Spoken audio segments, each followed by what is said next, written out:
Well, hey guys, how you doing? I hope everyone's well. Today I'm wanting to find out if this Husky 257 we picked up is gonna actually bust off and run. I got the it's a used OEM pulley and spring.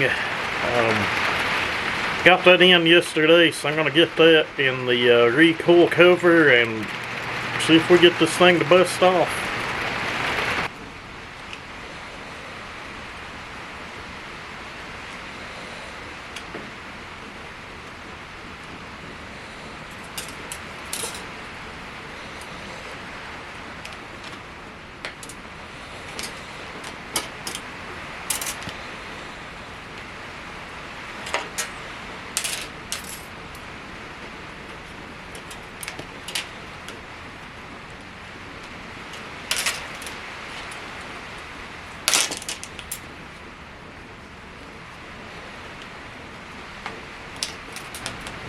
And we got it. Took 2 tries. I've tried to video a little bit of winding that back down in. Used to, I could sit and pull those and wind them up with my hands, but they give out really quick now. Just years and years of abuse on my hands and fingers and stuff from wrenching and doing this stuff, but we got it in.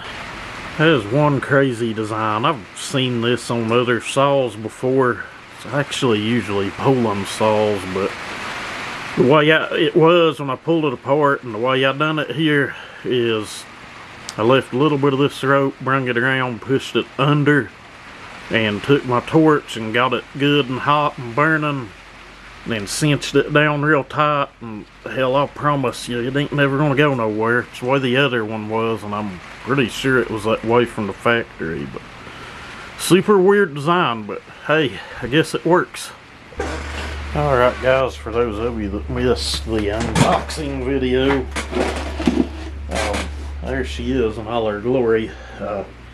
These inserts were missing, and they had like some foam in there and like, I don't know, 2 rolls of electrical tape around it.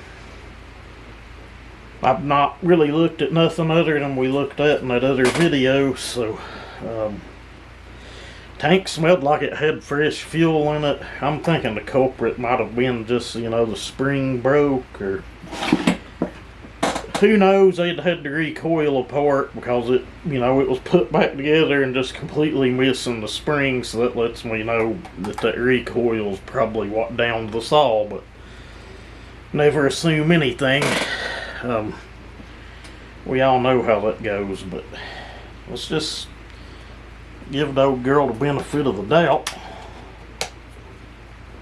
That's a weird choke mechanism. It just kind of rocks out. Is that right? I guess so. No clue, guys.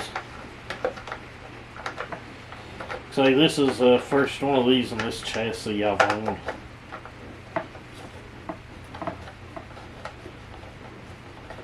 I'm pretty sure this cylinder's open port, that the 254 XP and 262 XP were closed port cylinders, which if this thing pans out okay and don't need a ton of stuff, we may look into getting an OEM 262 top end, because you can still buy that one new for a couple $100. Sure enough, that is the weirdest choke setup I've ever seen. Strange. I guess it works. Good compression.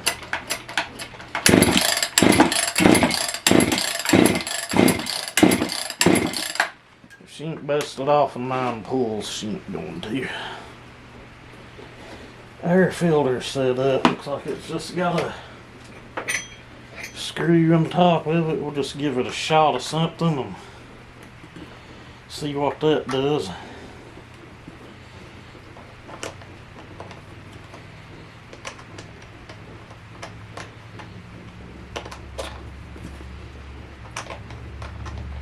I would imagine fuel lines are probably gone in it. I didn't even look in the tank. The tank smelled good, so like whatever, we'll just fill it up and see what happens. I did get a carb kit for this though, because I knew I was going to want to try to get it running. Who knows if it has a spark.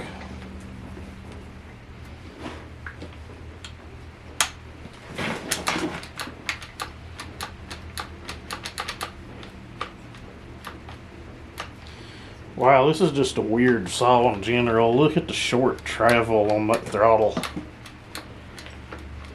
Super weird.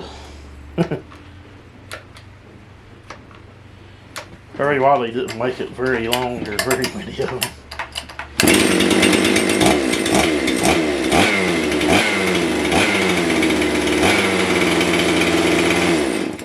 You know what happened, just like on that Mac the other night in the start 'em up video. One more pull and that thing would have busted off and ran. I kind of figured that the recoil was all that was wrong with the saw.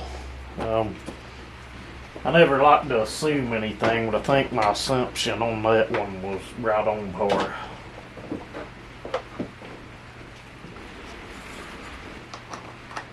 And some of that start 'em up video, parts of it were missing when I got in the house. It's where I was starting and stopping the camera so much and whatever. You guys that are content creators know what I'm talking about.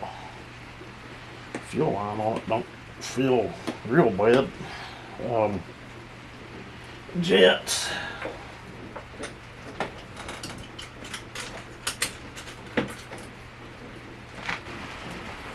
Alright guys, I've located a tuning screwdriver and I don't know why I always have to hunt. When I bought my 362, that guy gave us like probably a dozen of these things, but they're like laying in vehicles and in all my different toolboxes and just all over the place. But let's see if she'll fire back up. I checked the jets. They were good. Low jet was about wasn't even 1 1/4. High jet wasn't even a turn out, so I don't know. This thing could be a complete win with just needing a recoil spring and a rope.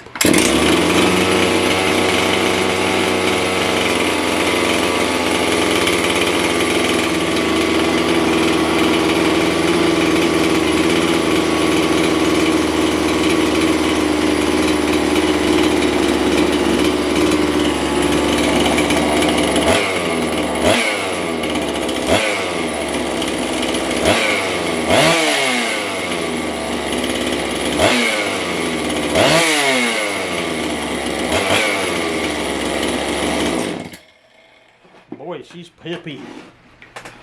She's snappy to be I'm assuming a stock open port cylinder. I don't know, maybe we should just try to see what we can get out of that. I'm not even for sure the bore size on that, maybe 46mm or something. I'd have to go back and double check. 57 cc's, it'd have to be at least 46mm. I know the 254s are 45mm, and I think these use a 12mm wrist pin. Don't quote me on that. Well, that's not a good thing. No chain adjuster.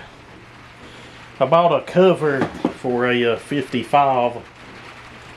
Let's dig it out and see what in the world it's going to take for that to fit. Seems like it's got to be trimmed a bunch or something. Alrighty guys.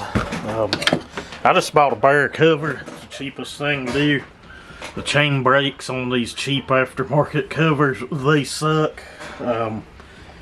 Any one I've bought here for any kind of 2 series or any of these saws at all, the chain brakes on them are horrible.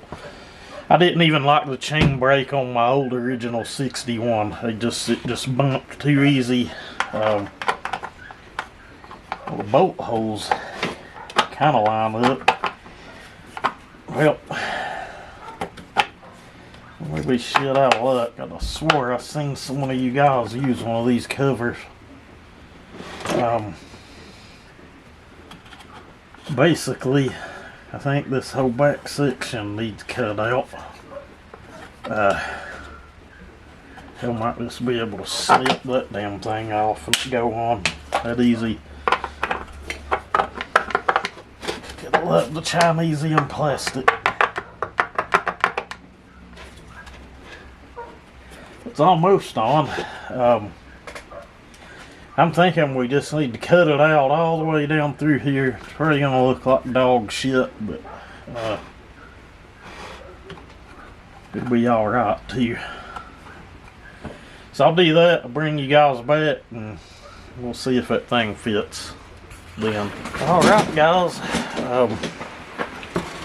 if we had a chain adjuster, and I'm not certain what bar mount this fits. I'd assume like a 455 Rancher or 357 or 359. It could use the smaller one, I don't know. It could use a larger bar mount. I have not checked, but we do not have a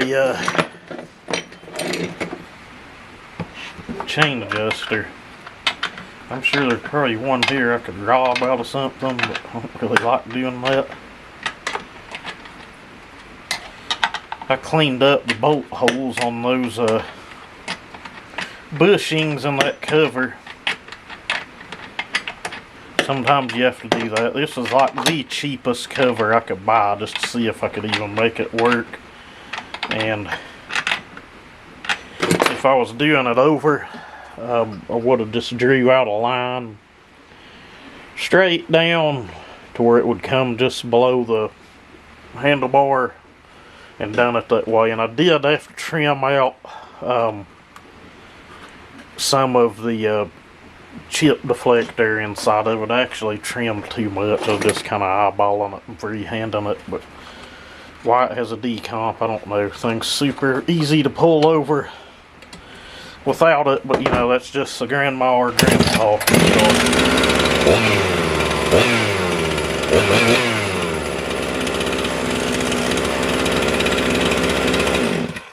That switch and choke layout is just super odd on that. The switch is normal, but usually they're closer to the handle over here. But before I wrap it up on this one, guys, as you can hear, it is downpouring. It set in about 1 o'clock today. Me and Dad, we went and fenced up until then. Or Dad and I, for you proper guys, and then they gave it to set in at 1, and it set in. I think it's supposed to rain till about 1 in the morning, like 100%. But anyway, enough about the weather. You guys don't care about that. Thank you guys for watching. Everybody have a great day.